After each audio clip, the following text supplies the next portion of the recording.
Sa buto eh. Tapos pag nalalaro ko, pag nabubugbog, Nagkaroon ng ano idol eh, nagkaroon ng fracture before. Ayan o. Ito, sana hindi, kumbaga, 2 years ago, 2 years ago. Ngayon ko lang siya kahapon lang yung NXR. Oh, ayan o, mayroon tong ano, mayroon tong nangyari before. Ito yun. Yung shop na yan, dapat hindi yan putol ganyan. Nakadikit yan. Oo, buo yan, tingnan mo ha. Pero ng cellphone, Roy. Wala kang road. Wala ko. Kaka-export lang na yun. Tibial suspicious fracture. Hindi ko pa napapabasa. Ano? Suspicious fracture. Hindi mo nababasa? Pinag-iinalaang na fracture before. Pero dati, siyempre hindi ako maninigaw dito eh. Ayan o, yung mga yan. Yung mga yan. Yan ang TV eh. Sabi ko sa inyo yan, kita mo.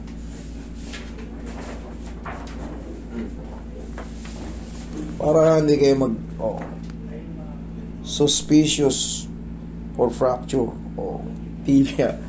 Ito ba yung tsura niya? Natapilap po ako eh. Kita mo, bali-bali. Halos hindi ka. Talagang Lumapag- lapag na lapag. Eh siyempre ako, idol, sa tagal kong nagaganito, di ba, kita mo naman, ito lang pinakita mo sa akin, inaano ko na agad, nandiyan naman sa video. Sabi ko ito, meron yan before. Kasi hindi ganyan ang itsura ng buto. Tingnan mo, pakikita ko sa'yo. Para lang mapatunayan ko sa inyo, na kaya nating, siyempre, araw-araw tayo nakakakita ng x-ray, halos buong katawan nyo, nabivisualize ko yung mga buto-buto nyo. Kung ano yung may ano. Para mabilis ka, ikaw mo, put x-ray, ayan o, lalabasin yan. Kumbaga, kung ano itsura ng dulo. Tingnan mo yung ano itsura ng dulo, buo. Ay. Buo yan o. Triangle talagang pag ganun. O yan, ito mo, may sumublide. Fracture yun. Pero dito sa'yo, ito, bilog yung ganito po. Kaya hindi yan fracture, bilog yan. Pero ito, dapat yan buo. Okay? Di ba pang side? Ayan. Ayan, buo. Buo. Diba? O, tingnan mo to. Buo ba? O, buo ba siya?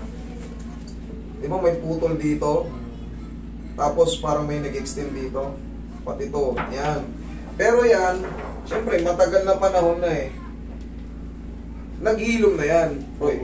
Nalalaro ko na nga po. Ang mangyayari lang dyan, once na mapagod siya, kunyari mapagod, para siyang mamamaga ng konti, pero pag napahinga ulit ng mga ilang linggo, goods ka na naman. Pero ganun lang din yung mangyayari. Paulit-ulit lang, bakit kasi? Yung kinagalingan niya, nagkaroon na ng lamad yun. Kumbaga, yung mga fracture bone, naglalaman niya, kumakapit ulit yan.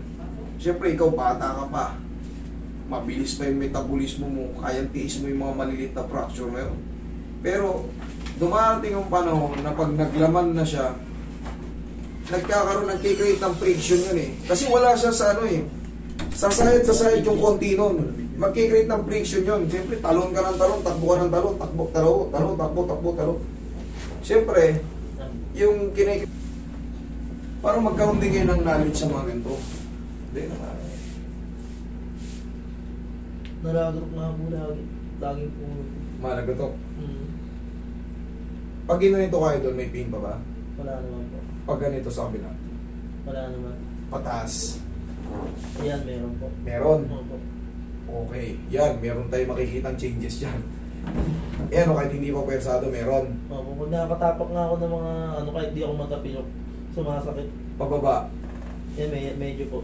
Medyo. Pero itong mas masakit, yung pataas. Opo. Ayan, hindi pa yung pwersado kasi pag pwersado yung makikita nyo, iuusog ko siya ng malakas. Gagalaw to pag malakas ang tula ko. Gagawin natin yung mamaya. Relax lang.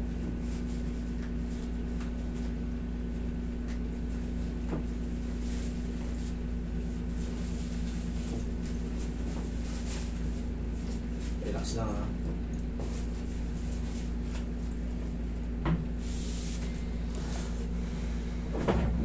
One more. One more, meron akong inaantay. Ayaw gumalaw, pero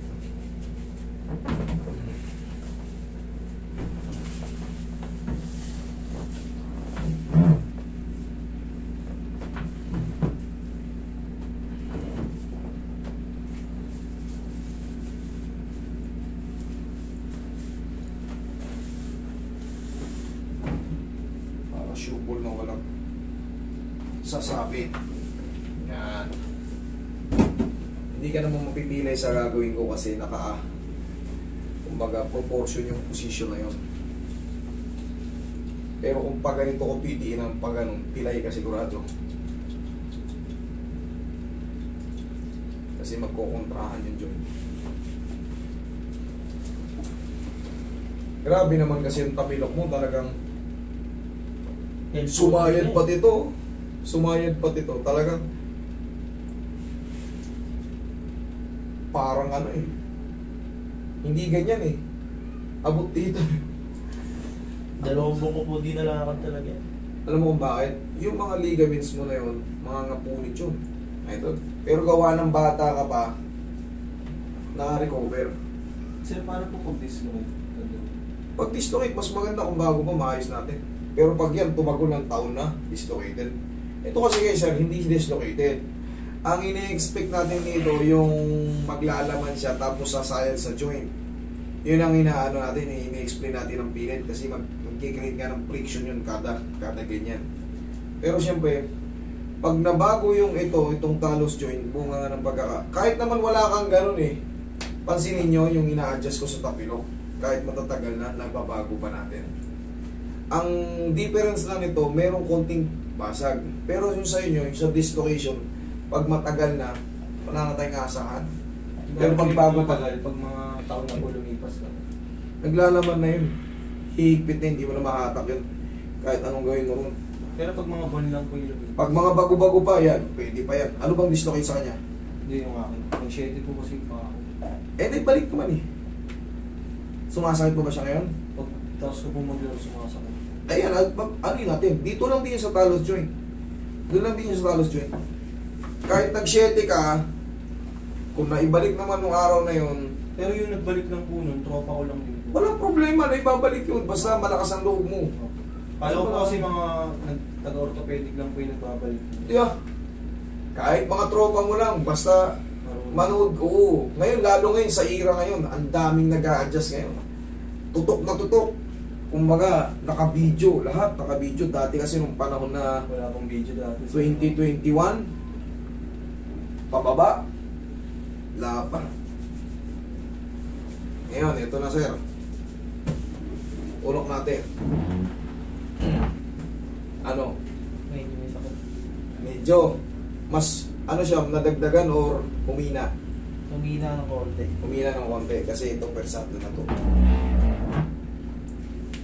Okay, kanina kasi ganyan pa lang, Sakit na sir. nasakit na. Pansin nyo? O, kaya hindi ko tutulak yun. Persado na. Pero, mas bearable na siya, idol. Okay. Ngayon, nagbago siya ng konti. Siyempre, sa tagal ng panahon, ang gagawin mo ngayon ito, ipahinga lang muna ng ano. Sabihin natin, ipahinga mo lang muna ng mga 1 linggo o 2 linggo. Tapos, itry mong ilaro. Try mong ilaro. Kasi alam mo naman yung nararamdaman mo after game, di ba? Tsaka huwag mong hihigpitan to, yung sintas nyo. Hindi, may susuporter po kasi ako, may clip talaga. Huwag mong hihigpitan to. Bakit? Nandito yung ano mo, kumbaga may naglaman dito. Pag inipit mo to ng malakas, after game mo, kada talon mo, iinit to. Yung tamang higpit lang. Tamang higpit lang. Noon kasi, kaya sinusuporteran mo yan. Alam mong nasira to eh. Kaya nga may lumabas na noon, hindi mo lang alam. Kasi nga hindi mo pa pinabasa. Nauna pa akong bumasa ngayon eh. Hindi mo pa pinabasa sa mga eksperto, nauna pa akong bumasa. Ako hindi naman ako ortodoktor. Therapist lang ako. Pero siyempre, kahit pa paano medyo malawak-lawak na yung kaalaman ko dyan eh. Sige nga, ikaw.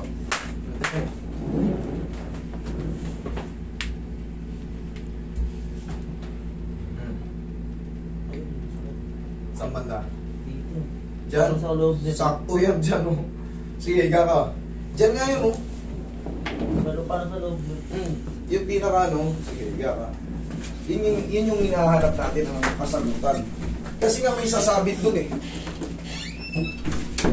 Eto yan oh, idol oh. Di ba, tinuturo ko sa'yo yung basag dito.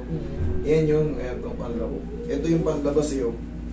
And dito yung ano mo, sa tibia. Ito ang tibia eh. Ang tawag dito is fibula. Okay? Ano nakalagay dito? Tibia. Sige, gawin pa natin ang paraan.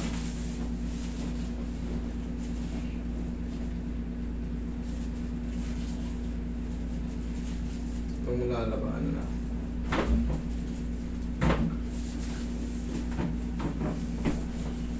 Ngayon, ipahinga muna to. Siguro talaga baka may naiiwan lang talaga kasi kailangan lang natin ng ano eh. I-adjust. Tapos ipahinga.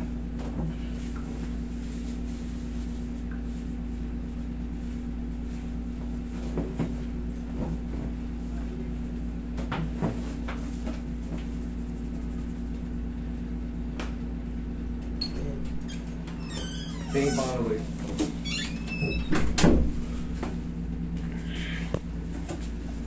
Wala, expecting ko na to. Ina-expect ko na to eh. Na ano. Kaya nga sabi ko sa'yo, kanina bago tayo magsimula, susubukan na natin kung ano magagawa natin. Kasi nandun na yun. Naghinom na yun. Ha? For operation po ba yun? Kikis-kisin yun. Kikis-kisin. Yung sumobra yun, yung kanina, diba nakita mo sabi ko may gumanon. Nagkikreate kasi ng friction yun. Iipit yun dun sa ano. Kaya pag ginanon mo, kumbaga, challenge mo yung position ano. Sakit. Pero yung mga ganyan lang, okay yun, maniwala ka sa akin. Pero pag challenge mo yung mga part na, kasi sasabit nga yung parang ano eh. Pag nga di ba ako matapilok, mga tapak lang ako ng ano. Yes, pag na-challenge siya, yung parang nga ganon. Wala sir. Talaga, bago pa tayo magsimula, in-explain ko na sa iyo. In-explain ko na sa inyo yung mga bagay-bagay na yun kasi talagang nandun na siya eh. Nakita natin, tumugma naman sa ano, sa report, tumugma sa nararamdaman mo. Tumugma yung explanation ko. So, ganun talaga. Ang pinaka-the best nito, huwag mo iigpitan yung ano mo. Kasi tutulak pa siya tarito. Normal na higpit lang ng sintas. Tapos, hanggat maaari, huwag mo ang i-challenge. Huwag mo hanapin yung pinakamasakit. Kasi wala kang magagawa kasi naglaman na yun. Ang mahalaga niyan, kanina kasi ginanyan natin, masakit na agad eh. Ngayon, tignan mo. Lumalagitik na yun, ano, pero mas parang kaya. Okay? Sige. Ito. Yung normal lang na run. Normal run lang. Ano? Wala naman. O yan lang. Idol, wala. Nandiyan na sa ano eh. Nandiyan na sa kalagayan yung paa mo eh. Eh kita mo naman yung disgrasya ng paa mo. Shitting. Talagang ganun na ganun, no? Okay? Yun lang. Thank you, Master. Thank you. At least naliwanagan tayo.